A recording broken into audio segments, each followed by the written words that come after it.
Hello and welcome to this live show reacting to the news that both Red Bull and Racing Bulls have confirmed their lineups for 2026. In a typical worst-kept secret in the paddock fashion, Red Bull have promoted Isaac Hajar from the sister team to line up alongside four-time world champion Max Verstappen. Arvid Lindblad has had the call-up from Formula 2 to make his F1 debut next season with Racing Bulls. Now, Racing Bulls then had a choice. Do they stick with Liam Lawson, who was demoted by Red Bull after just 2 races while Yuki Tsunoda was promoted in his place? Or do they bring back Yuki Tsunoda? They have stuck with Liam Lawson, which means Yuki Tsunoda will not be on the grid next year. He will be the Red Bull test and reserve driver. I'm sure you have so many questions. We are hoping to answer a few of them for you. That completes our 2026 grid, and a big warm welcome to Alex, Jacques and Lawrence Barretto alongside me. Guys, hello, welcome. Your reaction, please, to this news. Well, Laura, I'll jump in first.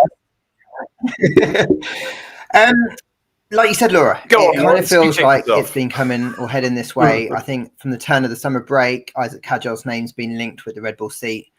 Laurent Mekies and the Red Bull senior leadership were very keen to give Yuki Tsunoda as much time as they could to see whether or not he would deliver the kind of performances they felt he was capable of and what they felt should be delivered in that second seat. There were flashes, I think, towards the end of the year. He obviously out-qualified Max in the Qatar sprint. He had some strong weekends like Austin as well. He scored in both the sprint and the Grand Prix, but ultimately they felt like his kind of ultimate performance was hitting its peak. It was hitting the ceiling. And with that in mind, they decided to promote Isaac Hajar to the main seat next to Max at Red Bull. I think I talked to Helmut Marko recently, and he was just saying, look, we're Red Bull. We don't hang about. So if we've got a talent, we want to get them in to Racing Bulls. Then if they're good enough, we want to get them into Red Bull. And I think he was very keen to make sure that if Isaac had done a good job this year, there's no point giving him a second season in his mind. He just needs to get him into the main team and see whether or not he's got what it takes to deliver in that second seat. Alex, what about you?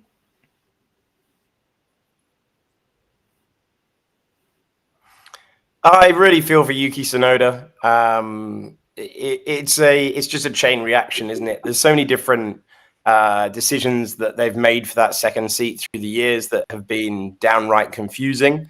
And choosing to go for Liam at the start of the year over Yuki robbed Yuki Tsunoda of his pre-season. And there's nothing like feeling like a second choice when you're parachuted in early. And although, as Lawrence pointed out, there were glimpses of pace there, including last weekend, it never felt like an environment that was a long-term fit.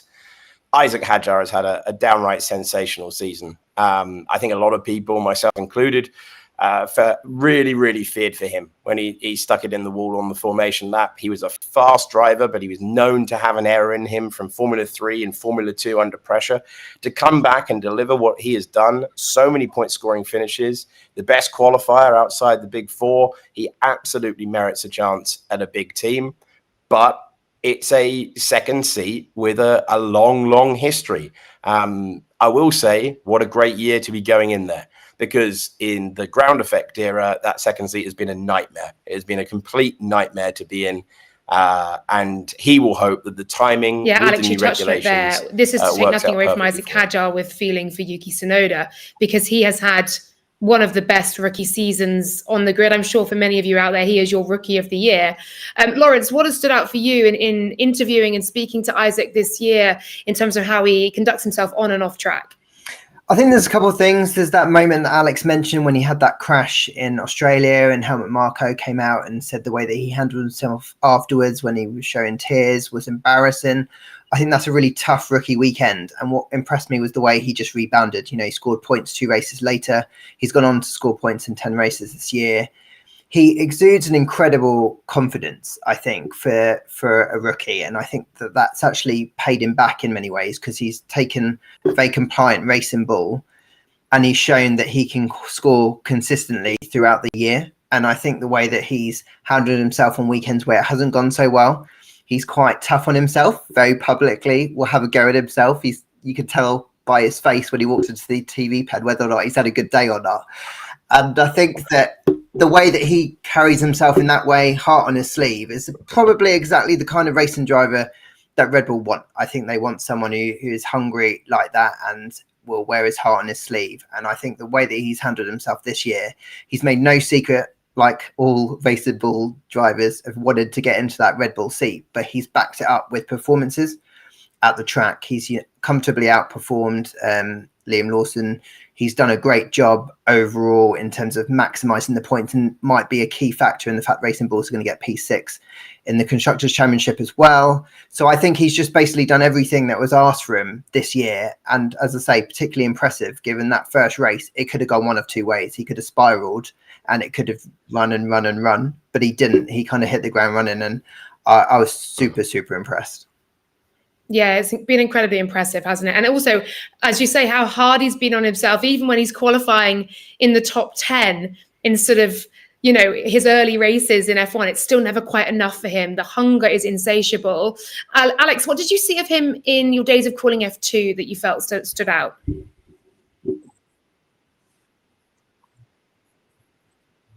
He was rapid. His core speed. I think he's the fastest driver to sit in that second Red Bull seat since Alex Albon. I think his core speed is outrageously high. In his first year of F2, he's incredibly disappointing. He'd been an F3 title contender the year before. He'd made an error under pressure in the qualifying session, cost him a chance to fight for Ollie Behrman, with Ollie Behrman, Victor Martins, and that's the fragile part of it. But I think the impressive thing is that for him to be given a second season, that's the Red Bull Young Driver Program taking a more modern approach and not just saying, okay, you were rubbish, you're outside the top 10, you're out. They gave him another chance and he rewarded them. He contended for a title all the way to the end with Campos, who had not done that in recent times, but he was downright the fastest driver out there. He won the most races. He was excellent. How's that going to translate when you get more grip and power? That was the big question. And he has just been, to be the best of the rest qualifier in your rookie season, I just don't think that can be overstated. But what really impresses me about him is he has explained to us, he knows he's been in a car that has a lovely, balanced setup. He knows it's easy to be very, very strong in a Racing Bulls. He knows the challenge will increase now, not just to find a 5th place, but to find a ultimate pace with the Red Bull is something that very few people have been able to do for a long time now. But he's a smart, intelligent driver. And you can tell that at the start of the year, he knew he had to sort of just temper the outbursts on the radio, because if he did that, they were going to get grumpy with him in the management. He's confident enough now to hammer that team button and tell them exactly what you think. It's being part of the Verstappen winning machine is the hardest seat in Formula One. But Isaac Hajar is an intelligent driver. He knows what rule he has to put together. Ultimately, learning off Max Verstappen is the best possible thing you can do. To see one of the greats of all time, how he operates, how he gets the team around him, given that team is now, what's the charitable way to put it, led by an engineer, let's put it that way, that's factual. That is such a great time to be joining the team where driver feedback is valued. I think that is a fantastic time to be going into Red Bull. Best time that he could possibly have done so. So, yeah, the timing's great for it with the regulation change and the personnel that they have at the top now. I think I'm back as well. I think you can all hear me, and hopefully I'm still moving. But completely agree, guys. I think Mekis offers him a much smoother transition into Red Bull than perhaps drivers were afforded in years previously. And of course, the refresh of regulations as well will also do that, because these cars will change. We're going to move to Racing Bulls now. Who is Arvid Lindblad? I'm sure there are many out there who are joining this who know the names of the F1 drivers, the Red Bull and Racing Bulls F1 drivers, but Arvid Lindblad. Jakes, I'll come to you, our F2 correspondent, as ever. Who is Arvid Lindblad? What makes him so brilliant? And why such a rapid promotion? Arvid Lindblad has been dealing in rapid promotions for a long time now. He's a former Macau Grand Prix winner. He won a load of karting titles. He is a British-Swedish racer. But I got to say, there was a period of time with the Red Bull Young Driver Program where they seemed to be making it up as they went along. That's not the case with Arvid. They signed him when he was 14 years of age. And he has produced what they've wanted every single time. Now, in the past, that would have been win the championship or good night. It's not that in recent times. They're very confident in their own data. They're very confident in their own metrics. And if a driver is moving forward and ticking boxes, they're very, very happy. So last year, he was fourth in the Formula 3 championship. And that included being the youngest ever winner in championship history. He moved to Formula 2 this year. He's a two-time winner in that championship this campaign.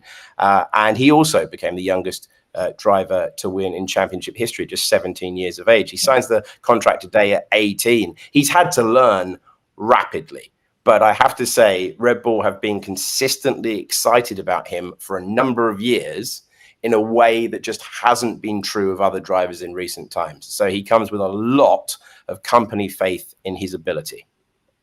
Lawrence, can you add to that on Arvid Lindblad and how impressed you've been so far with what you've seen? 4 podiums, 2 wins so far in F2. Yeah, I think it speaks volumes that Red Bull went to bat for him with the FIA and managed to get his super license before he turned 18 because they were so keen to get him in Formula 1 machinery. He did 3 tests with racing balls in a 2-year-old car before he had his go in an FP1 session with Red Bull at Silverstone, and then he had another go again in Mexico. And talking to both teams, both Red Bull and Racing Bulls, it was that performance in Mexico particularly that really outlined to them how impressive he is, from the way that he handled the program that he had to do, the way he handled the compounds of tires, the way he could get on the pace so quickly. And then the way he was so maturely talking to the engineers afterwards, the feedback, the quality of the feedback. He kind of just feels like a ready-made racer driver when I've interacted with him this year. Like, he just seems like if you had a computer game, Arvid Lindblad is who the computer character would be in a really positive way. And I think he's so well set. Red Bull have prepared him so well. Sometimes that journey of being fast-tracked can put too much pressure on you, but he doesn't seem like that pressure is getting to him, at least not yet anyway. And I think the way that he's impressed Red Bull and kind of forced them into giving him the shot next year just shows that they're rewarded by the faith that Jakesy was talking about that they had in him, but also the performances that he's delivered. It's so hard, I think, these days in F2 to really show how good you are. And so I think when he had those opportunities in 2-year-old Racing Bulls at the tests in Imola, and then those 2 rounds for Red Bull in F1, he got the job done. And I think you've got to take your opportunities, and he's shown that he was able to do that on all occasions. Yeah, we had him on a pre or post, I think it was a pre-FP1 session, and he went into such brilliant detail about how he was driving the car, what he was feeling, how the track was. And you could tell already that, as you said, the feedback that he'd be giving within the team as well was exactly what they were looking for. He was so brilliant at talking, he almost crashed the hard count into the titles, and I had to just stop him and hope that we could hit them. But it's brilliant already. He's so comfortable and so relaxed at just the age of 18 as well, to be that coherent, articulate and mature. And now he gets a shot at the big time in Formula 1 from 2026. He'll be alongside Liam Lawson. That is overlooking Yuki Tsunoda, who is the Red Bull reserve and test driver. How difficult a decision, Lawrence, do you believe this will have been within the Red Bull family? I think it was very difficult. I think that's why it's taken up until now between Qatar and Abu Dhabi to announce it publicly. I think while they were pretty convinced early doors that Hajar was going to get the go in the Red Bull alongside Max, I think there was real uncertainty as to whether or not it was Liam or Yuki in the first Racing Bulls alongside Lindblad. I think Laurent Mekies, he's known him for a very long time, Yuki, and he could see what he was capable of at his time at Racing Bulls. And he's obviously gone into the Red Bull setup. He's seen perhaps the challenges that Yuki's faced. He obviously knows his inherent ability, having seen him at the old team at Racing Bulls. He'll have also known that Yuki was various steps behind in terms of developments for most of this time at Red Bull. So he would have known the difficulties that he was facing relative to Max anyway. And so I'm sure he would have pushed hard for Yuki to be given a chance with senior leadership. He's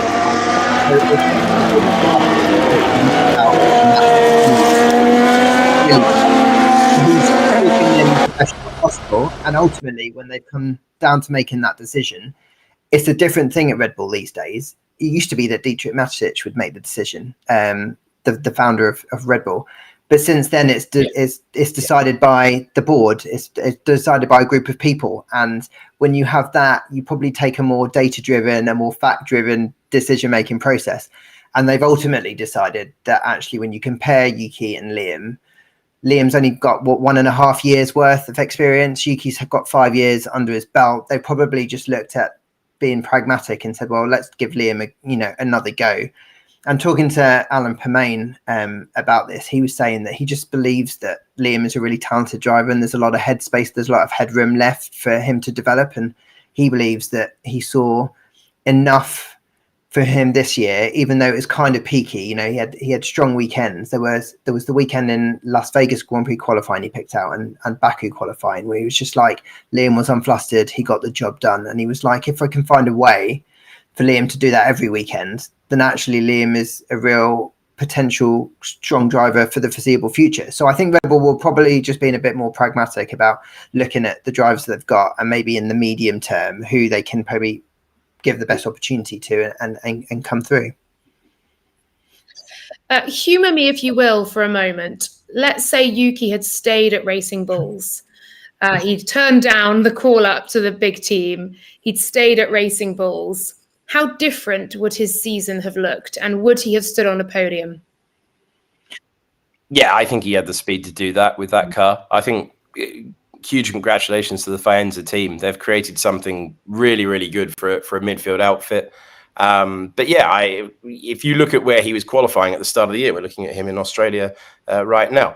If you look at where he was qualifying there, then he would have been capable of contending for those top 5 positions when those opportunities came along.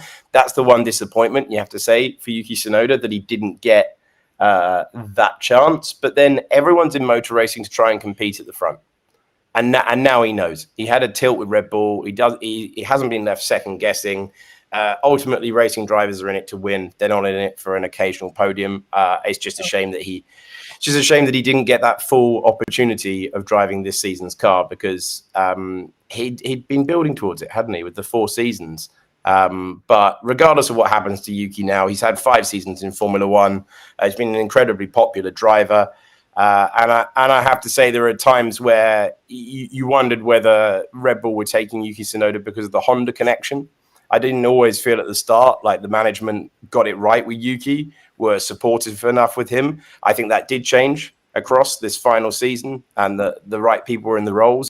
So for that to still not yield the results in the second half of the year, they probably felt that he was enough of a known quantity. And Liam Lawson's got to get a result next year. It's one I think it's really well put to Lawrence from Alan Permain. Peaks and troughs will not cut it in a second full season. He's going to have to find a consistency that's been higher, and make the most of this brilliant opportunity he's been given. And actually, just to jump in, I think to that point, it might not all be over for Yuki. He's still the Red Bull reserve. He'll still be available to Racing Bulls as in that same role as well. And if Red Bull decide, as we've seen, they have done many a time, to make a driver change in season, I think they could be reasonably comfortable knowing they could parachute Yuki in to that Racing Bull with no worry at all, and that he would go in and do a good job. So actually they're in a really good spot now in terms of having him on the bench. It's obviously a bit bleak from him going forward, because obviously if Liam does a great job and Arvid does too, then he's kind of locked out, and then he's going to have to start looking elsewhere. But I think it is important to say that it's not all over yet, even though I imagine he's going to be feeling pretty down about it at the moment. And let's not forget, there was a point when it was Haas, Alpine and Sauber were all interested in recruiting Yuki when they weren't sure whether or not he was going to be retained at Racing Bulls. And obviously we've got the link with Honda, who will continue to back him. He's part of the Honda Dream program. He's got that link, and they're partnered with Aston. I'm not saying they're going to parachute him into a race seat, but I think that there is a real opportunity in the future for him to be part of that project as well. So I think in the cold light of day, when he's had some time to think about the decision, I think that he'll realise that it's not all over just yet. But obviously, it's not ideal that he's not on the grid for next year. Yeah, of course, we'll see him still in the paddock and then amongst race weekends in that role, but he will definitely be missed as one of the full-time drivers. As you say, Alex, such a popular member of the paddock and always brilliant to deal with as well. Length of contract. Are there any other details, Lawrence, that you managed to find out in terms of how long this is set for?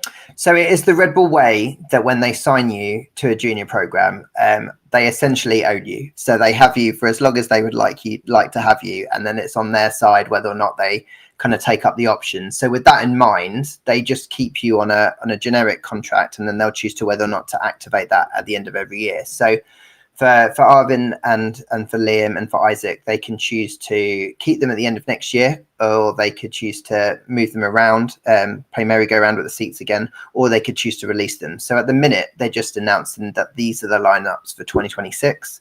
And then as you were kind of around August, September time, we'll start to get a feel, and the rumours will start to swirl as to whether or not they will stay in those positions going into 2027. Yeah, for sure. As I said at the top of this, that is now the 2026 grid fully complete. Let's just quickly look at some of those pairings. Who's the strongest pairing for you guys on the grid for next season? Oh, tough one, because I think there's a lot of strong pairings. I think it's difficult to look beyond McLaren because I think they've obviously got the top 2 title contenders this year, so I think they're looking strong. But I think the very fact that Cadillac are coming in for their first time in Formula One on the grid with 2 drivers who are so experienced, race winners, got a bunch of podiums between them, that's a very strong lineup to try and help a team settle into the grid. There's a lot of strong lineups in there. I know I've totally couched that question, but there's just a lot of strong lineups out there. Jake, there are indeed. Yeah, Charles Leclerc and Lewis Hamilton is a very strong driver lineup, isn't it? But probably not a good time to be talking about Ferrari. Russell and Antonelli, I think Antonelli's just going to grow and grow and grow. He's had such a good end to the campaign, and we expect that Mercedes to be very, very potent next year. So I think we're going to be seeing a lot of those two at the front. And you got to say, Albon and Sainz, the way that Carlos Sainz is dragging that Williams to places it shouldn't really be in, the fact that they've both scored a ridiculous number of points compared to preseason expectations. If they can make another leap, you've got 2 very, very reliable drivers there. Yeah, for sure. I mean, McLaren, as you say, very hard to look past. And of course, those 2 drivers in contention for a world title this Sunday alongside Max Verstappen, a 3-way fight going into our final race weekend with just 16 points between them.